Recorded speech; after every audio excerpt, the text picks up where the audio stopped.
ओम नमः शिवाय। मैं मुकेश कुमार मिश्र आप सभी का अपने चैनल ज्योतिष और आयुर्वेद में हार्दिक अभिनंदन करता हूं और आज आप लोगों के समक्ष गुरु ग्रह के विषय में बतलाने के लिए आया हूं।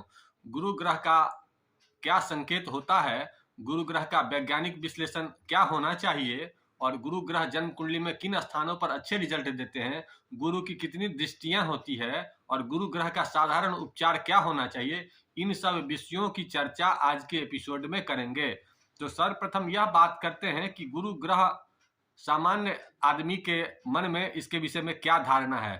साधारण आदमी यह जानता है कि गुरु का मतलब ज्ञान होता है, शिक्षा होता है, धर्म होता है और भारीपन होता है। किसी भी चीज में भारीपन लाने के लिए गुरु ग्रह को मजबूत होना ये सबसे जरूरी होता है और इसके लिए ज्ञान की जरूरत होती है और ज्ञान प्राप्त करने के लिए आपके पूर्व जन्मों का संस्कार देखा जाता है। इसके साथ ही साथ जन्म कुंडली में गुरु ग्रह अपनी राशि में होंगे, अपने मित्र राशि में होंगे, अपने उच्च राशि में होंगे तो अच्छे रिजल्ट देंगे।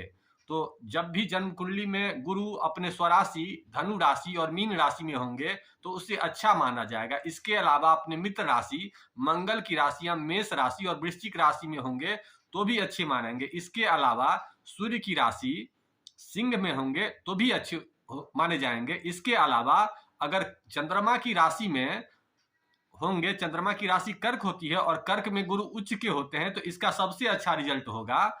इसके अलावा जो भी राशियां आती है वो कमजोर राशि गुरु की मानी जाती है। कमजोर राशियां में सर्वप्रथम बात करें तो शुक्र की राशियां होती है, वृषभ राशि और तुला राशि। इसके अलावा बुध की राशियां होती है, मिथुन राशि और कन्या राशि। इसके अलावा जो कमजोर राशियां होती है वो शनि की होती है, मकर राशि और कुंभ राशि।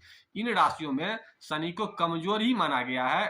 अब बात करते हैं कि कैसे समझें साधारण संकेतों से जिनके पास जन्म कुंडली नहीं है। अब उसकी चर्चा करते हैं। अगर आपको शिक्षा से कम लगाव होता हो, धर्म से कम लगाव होता हो, आपके जिंदगी में पुत्र संतति की संभावना कम हो, पुत्र का सुख कम मिले, लीवर में ज्यादा से ज्यादा खराबी हो, वैवाहिक जीवन में स्पेशली महिलाओं का ज्यादा दिक्कत महसूस हो, साथ ही साथ अच्छे गुरु का मिलना नहीं हो, आपके शरीर का वजन या तो बहुत कम हो या बहुत ज्यादा हो, संतुलित नहीं हो, तो समझें कि आपका गुरु ग्रह कमजोर है।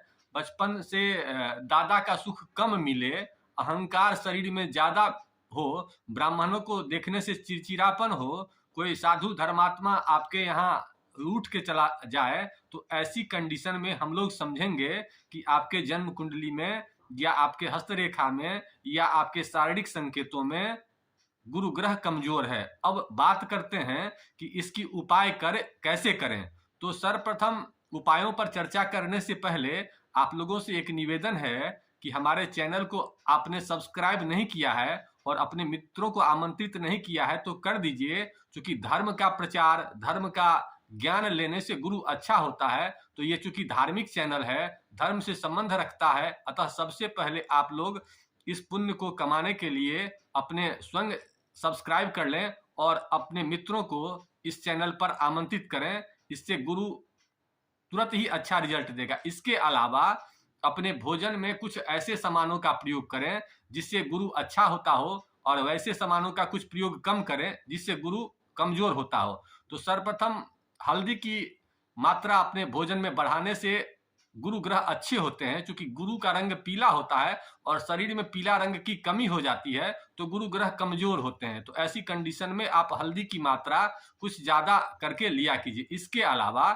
गुरु का संबंध चूंकि ज्ञान से है तो ज्ञान वाले या तो पोस्ट को फेसबुक पर देखिए या तो किताब से पढ़ा कीजिए या किसी विद्वान जनों से ज्ञान की चर्चा कीजिए, तो इससे भी गुरु आपके अच्छे हो जाएंगे। इसके अलावा कोई बुजुर्ग आदमी आए, कोई सम्माननीय व्यक्ति आए तो उसको चरण स्पर्श करने की आदत डालिए। भोजन में मैदा युक्त सामान का प्रयोग कम से कम करिए, क्योंकि मैदा का संबंध चिकनाई से होता है और चिकनाई वाला सामान जब शरीर में ज्यादा जाएगा तो आपके लीवर फंक्शन को खराब करेगा और लीवर फंक्शन का संबंध आपके गुरु से है।